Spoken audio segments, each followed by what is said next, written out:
We have all heard the adage, high risk equals high return, and low risk equals low returns. But doesn't this make you wonder how some of the wealthiest people made their wealth? Did they take on enormous risk to get to where they are? Are they the lucky few who survived the statistical culling of entrepreneurs and investors that led them to be extremely wealthy? Tesla is now one of the most valuable companies in the world by market cap. During the Christmas Eve of 2008, Tesla ran out of money and was about to go bankrupt. It was impossible for the company to continue operating if it was unable to raise $20 million.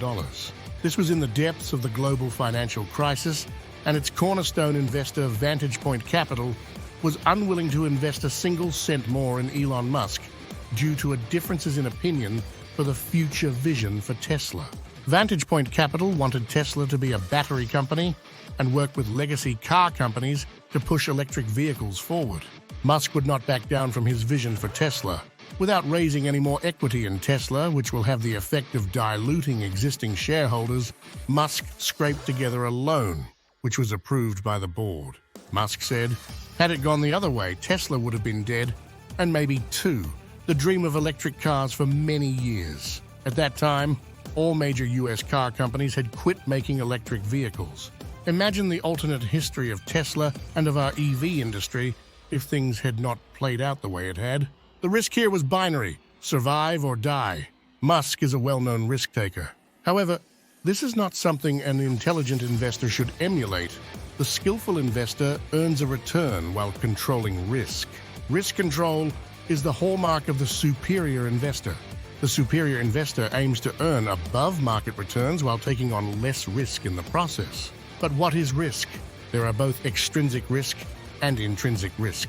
Extrinsic risk is due to the probability of a bad outcome for a particular asset. Intrinsic risk is risk of poor analysis and decision-making of the individual. Let's explore both. Extrinsic risk. In business school, risk was defined as volatility represented by beta. The more the asset price goes up and down, the higher the perceived risk. Legendary distressed debt investor Howard Marks disagrees and defines risk as the likelihood of losing money, and this is the risk we should care about. He goes on to say that there's a big difference between probability and outcome. Probable things fail to happen, and improbable things happen all the time. Risk means the uncertainty of outcome will occur and the possibility of loss when the unfavorable ones do. There are no certainties in life, and even the great companies like Kodak can go broke to factors seemingly outside of their control. General Motors was an aristocrat in the automobile industry, but did not innovate and focused heavily on their financing division. General Motors went bankrupt when the global financial crisis hit, or the loss of market share of Yahoo to Google, which now dominates the search market. These are some of the extrinsic risk that investors face when investing in an asset. One more quote from Howard Marks before we move on to intrinsic risk. The riskiest thing in the world is the belief that there is no risk. Intrinsic risk can be caused by poor temperament, incorrect facts, a faulty framework for analysis, and cognitive biases. In other words, an unforced error caused by the investor. Benjamin Graham, the father of value investing and mentor to Warren Buffett, wrote in his book, The Intelligent Investor, "You are neither right nor wrong because the crowd disagrees with you.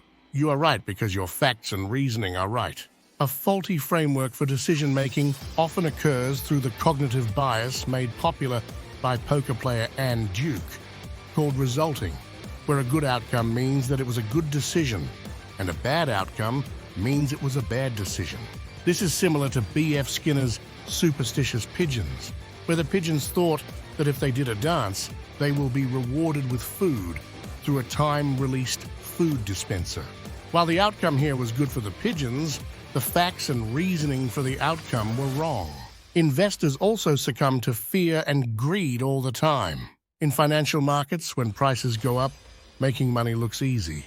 When prices move, people push prices up further and further until there are no more buyers at the new high price. Prices then start to slide down, and some people might panic. No one wants to lose money or stay on a sinking ship. Prices then fall until there are no more sellers at the new low price, and the cycle repeats. In financial markets, humans do not behave in a rational manner.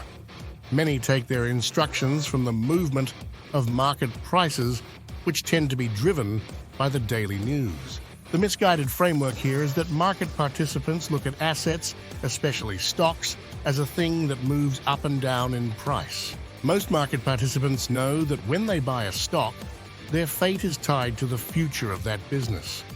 However, not many market participants have really internalized the perspective that owning a stock is owning a part share in a business. If they did, their time horizon for the investment will be much longer, and they will ride out a year or two of poor earnings.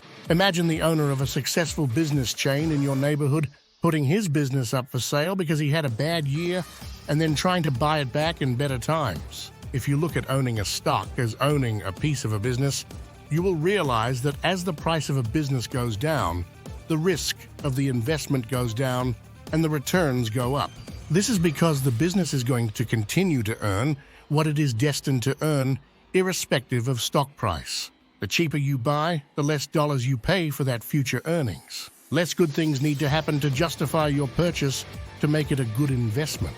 Unfavorable outcomes will hurt the investment less badly. I'll end this video with a quote from Walter Schloss.